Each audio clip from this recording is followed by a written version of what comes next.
Welcome to Timestamp, the time report on your wrist. We have a new release and with that a new feature, personalizing your actions. Enter via the More menu, choose Edit Actions. Now, any action you click in the list can be edited. I chose the sleep. Then select how to input your actions. I choose the keyboard this time.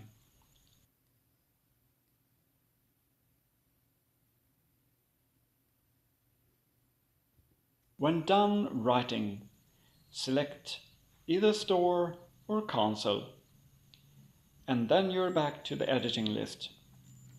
Press the back button to get back to the time reporting again.